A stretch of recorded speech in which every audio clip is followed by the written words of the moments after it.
Are you ready? It's just nerves. And she still remembers this at age 22.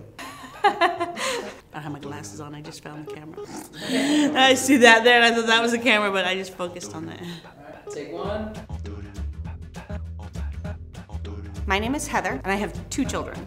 My name is Angela Brown, and I'm the mom of 6 children. My name's Pam Clark. I'm a mother of 4 grown children. Hi, I'm Margaret Newborn. I'm a single mom of 4 kids. Hi, my name's Holly. I'm a mother of 3.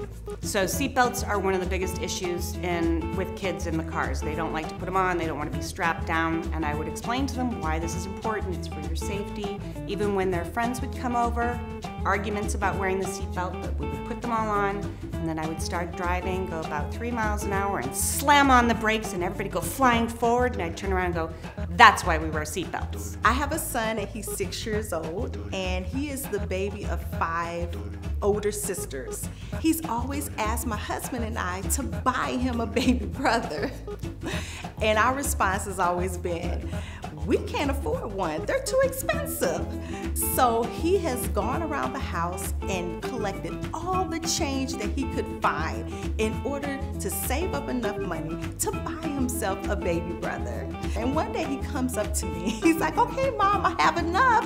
And I'm like, honey, you do not have enough. You need to save another 18 more years in order to be able to afford to buy a baby brother. So in my house, the tooth fairy came every time a tooth was pulled out.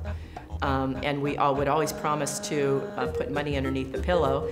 And my children were really hardcore on that. Every morning they would wake up and they go, wait a minute, you know, there's no money underneath the pillow. And I would remind them that we forgot to leave the window open last night. And so the tooth fairy wasn't able to get through. The truth is we just slept through it. We turned the alarm off. Ever since my kids were very, very young, I would take time at bedtime with each one of them individually.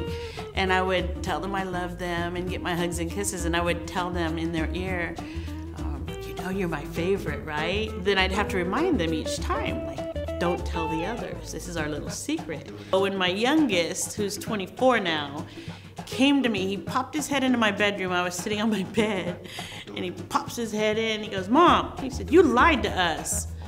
You told me I was your favorite. You always told me I was your favorite. And I was gonna say, but you are. But before I could say anything, he said, Lauren told me you told her the same thing. And you told her not to tell me or Tevin. I was like, oh my goodness, I'm busted. So when my kids were younger, they would never stop asking, where are we going? Where are we going? But if I told them, they would inevitably groan and want to stay home. So eventually I started saying, we're going to the poopy farm! And I would really try to convince them that we're going to a farm that has poop.